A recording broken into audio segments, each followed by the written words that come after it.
चलिए देखते हैं कि 10 मार्च को निफ्टी 50 कैसा परफॉर्म करेगा। मतलब कि ओवरऑल इंडियन मार्केट कैसा परफॉर्म करेगा 10 मार्च को। यहाँ पर मैं वन ऑफ द बेस्ट और मोस्ट इंपॉर्टेंट स्ट्रैटेजी यूज करने वाला हूँ निफ्टी 50 प्रिडिक्शन के लिए। यानी कि ओवरऑल इंटरनेट के ऊपर जो भी निफ्टी 50 के प्रिडिक्शन को लेकर न्यूज निकल के सामने आ रही है, वो सभी न्यूज आपके सामने रखूंगा और उसके बाद उसका कंक्लूजन भी निकालेंगे। यानी कि ओवरऑल देखेंगे कि भाई क्या चल रहा है और आगे हमें क्या देखने को मिलेगा। अभी तक निफ्टी 50 लगभग 0.03% बढ़ा है। वहीं सेंसेक्स हमें नीचे गिरता हुआ नजर आया, निफ्टी बैंक भी हमें नीचे गिरता हुआ नजर आया, निफ्टी आईटी भी नीचे गिरता हुआ नजर आया और जो स्मॉल कैप है वो हमें बढ़ते हुए नजर आए। नाउ अब देखते हैं कि भाई बेसिकली न्यूज और अपडेट्स क्या क्या हैं जो आपको पता होनी चाहिए।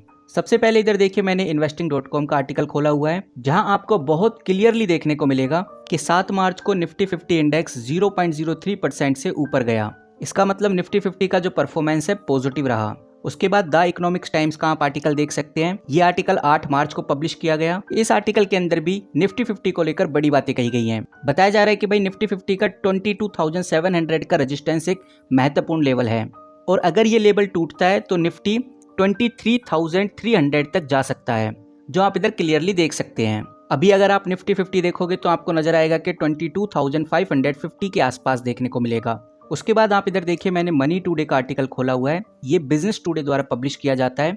यहाँ पर आपको हेडलाइन में काफी कुछ जानने को मिल जाएगा। देखने को मिल रहा है कि जो रिसेंट मार्केट है वो डाउन ट्रेंड के कारण एनपीएस पोर्टफोलियो पर सिग्निफिकेंट इम्पैक्ट पड़ रहा है और जितने भी एक्सपर्ट हैं वो सजेस्ट करते हैं कि इन्वेस्टर अपने इन्वेस्टमेंट को काफी ज्यादा डाइवर्सिफाई करे, जैसे कि वो डेट या गवर्नमेंट सिक्योरिटीज में इन्वेस्ट कर सकता है ताकि मार्केट में वोलेटिलिटी के दौरान जो स्टेबिलिटी है वो बनी रहे।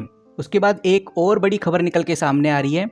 ये अपडेट भी आप देख सकते हैं 8 मार्च 2025 की है, जहां बहुत क्लियरली लिखा है कि भाई निफ्टी 50 पिछले 5 महीनों से लगभग 17% के करेक्शन में दिख रहा है और डेली आरएसआई 14 के हिस्टोरिकल लो 22 पर पहुंच गया है, जो कि कोविड-19 पीरियड के दौरान में देखा गया था और ये बहुत बड़ी बात कही गई है और ये चीज इंडिकेट करता है कि इंडेक्स डीपली ओवरसोल्ड जोन में है और इससे सिग्निफिकेंट पुलबैक की संभावना बढ़ गई है। मतलब कि मार्केट या स्टॉक प्राइस जो रिसेंट में नीचे गए थे अब टेम्परेली ऊपर जा सकते हैं। रूपक दे जो कि सीनियर टेक्निकल एनालिस्ट हैं एलकेपी सिक्योरिटी के, उनका कहना है कि भाई निफ्टी ग्रेजुअली रिकवरी कर सकता है और वो मान के चल रहे हैं कि भाई निफ्टी 50 23,600 तक जा सकता है और सब कुछ पॉजिटिव रहा तो ये 24,100 तक भी जा सकता है।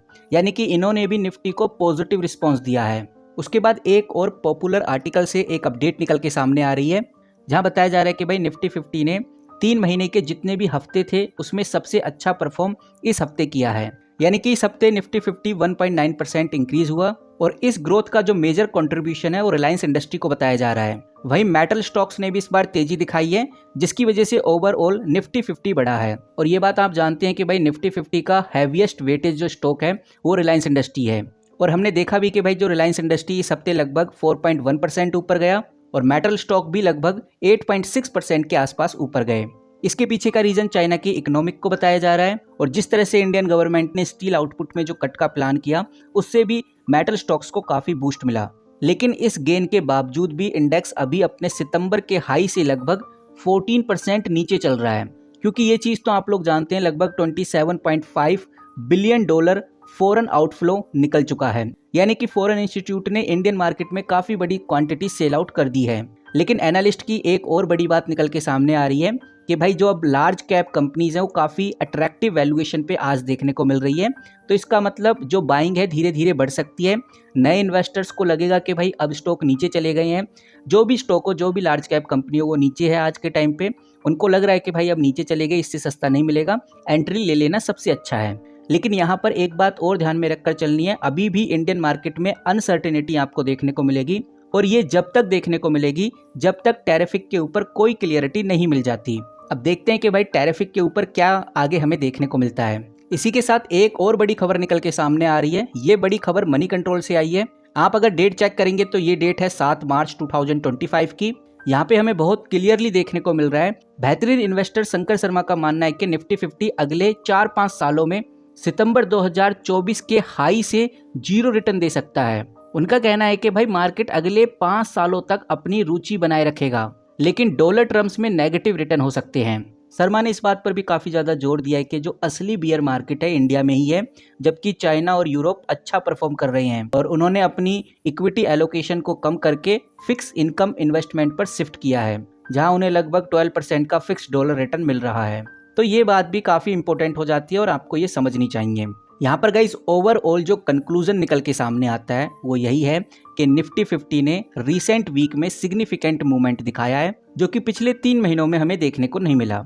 और कह सकते हैं कि निफ्टी 50 ने अपना सबसे अच्छा हफ्ता रिकॉर्ड किया है, जो लगभग 1.9% से ऊपर गया। और इस राइज का जो मेजर कंट्रीब्यूशन है वो रिलायंस इंडस्ट्री और मेटल स्टॉक्स को ही बताया जा रहा है। तो अगर आप स्टॉक्स पे नजर रखना चाहते हैं तो रिलायंस इंडस्ट्री या फिर जो मेटल स्टॉक्स है इनके ऊपर नजर रख सकते हैं। लेकिन एक चीज और आपको ध्यान में रखनी है कि सितंबर का जो पीक था निफ्टी 50 का, उससे लगभग ये स्टॉक 15 से 16% नीचे है, जिससे अगर ओवरऑल इन्वेस्टर्स का नुकसान कैलकुलेट करें तो वो लगभग $1 ट्रिलियन निकल के आता है। तो ओवरऑल जितनी भी न्यूज़ और अपडेट्स को मैंने देखा है तो एक बात समझ में आ गई कि रीसेंट डेटा के हिसाब से शॉर्ट टर्म में निफ्टी 50 रिकवर करता हुआ नजर आ रहा है, लेकिन लॉन्ग टर्म में अभी भी चैलेंज बना हुआ है। तो अब आप क्या सोचते हैं निफ्टी 50 के बारे में, कमेंट करके जरूर बताइए। आपकी क्या राय है वो भी हम जानना चाहेंगे। और अगर आप इसी तरह से निफ्टी 50 प्रेडिक्शन देखना चाहते हैं तो आप हमारे चैनल को सब्सक्राइब करके रख सकते हैं। मैं पूरी कोशिश करूंगा जितनी भी न्यूज़ और अपडेट्स होती है उन सबका कंक्लूजन आपके सामने रख सकूं, और इस कंक्लूजन से आपको आइडिया लग जाएगा कि भाई अब आगे निफ्टी कैसा परफॉर्म करेगा। और जैसे जैसे न्यूज़ आएंगी उन सबको इकट्ठा करके आपके सामने इसी तरह से लाता रहूंगा। तो कमेंट करके जरूर बताइए क्या आपको इस तरह की वीडियोस पसंद है, ताकि मैं इस तरह की वीडियोस को और डिटेल में कवर कर सकूं। बाकी गाइस मिलते हैं किसी नई वीडियो के साथ, तब तक के लिए take care and good bye.